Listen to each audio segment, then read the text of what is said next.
Whoa, can I help you? Potato Man. Where the hell have you been? Obviously, at the time of this video's release, this is a topical subject. The current death toll, as of now, is close to 50,000.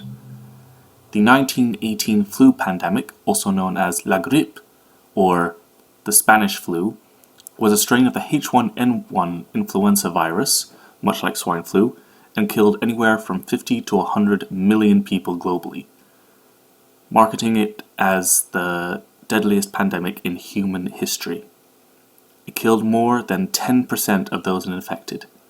For context, COVID-19 kills less than 3% of people it infects, and the standard flu, 0.1%. So, what was this influenza? Where did it come from? How was it spread? Why was the death toll so high, and how did it get the name Spanish flu despite it not originating in Spain? I hope to answer all of these questions. One theory for the disease's origin seems to be somewhere in rural China.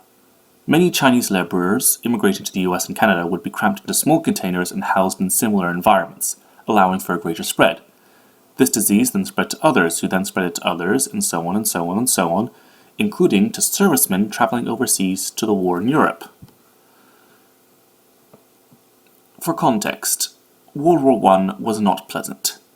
Aside from the constant threat of death, the living conditions for soldiers were cramped, unhygienic, and damp. The men fighting were also quite malnourished, compromising their immune systems. This was perfect breeding ground for an infectious disease. And it didn't help that the disease disproportionately affected young adults aged between 20 and 30, unlike other diseases that tended to target the very old or very young. To maintain morale at home, combating nations, including the US, France, the UK, and Germany, negated, downplayed, or denied the disease, as reporting that thousands were dying from the flu is not what the public wanted to know. When the disease started spreading to their homelands outside the battlefield, they still didn't do anything to inform or protect the public from the pandemic. It is sometimes thought that the flu hastened the end of World War I, as the few healthy German soldiers were being incapacitated or killed by the virus.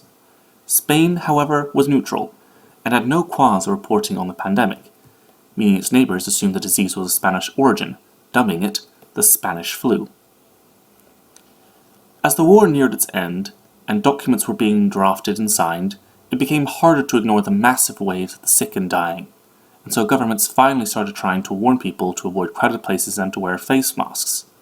As with now, though, false remedies were being promoted, and many sought profits from selling fake cures en masse, including cinnamon, wine, formaments, and so forth. The public started blaming aspirin for spreading the disease. Schools were turned into makeshift hospitals. There was a shortage of doctors as many became ill. The number of dead kept climbing. The simple fact was, nothing was done early enough, so anyone who could be infected was becoming infected, roughly a third of the global population at the time. By the spring of 1919, the death rate was finally decreasing, but the damage was done. Anyone who could have died from it had. The resulting deaths had devastated the harvests for many countries, hurt public services, crippled businesses, which in turn hurt the general economy. I can't tell you anything about COVID-19 you probably don't already know. I can only remind you to keep trying to flatten the curve, to stay indoors as much as possible. Wash your hands. Don't spend money on a magical fake cure you may hear about, such as bleach or garlic. There are two things different now than in 1918. The first being increased medical technology, and the second being increased communication technologies, so we can communicate with each other even when isolated. Keep trying to socialize in video chats or messages, and stay healthy. Good luck.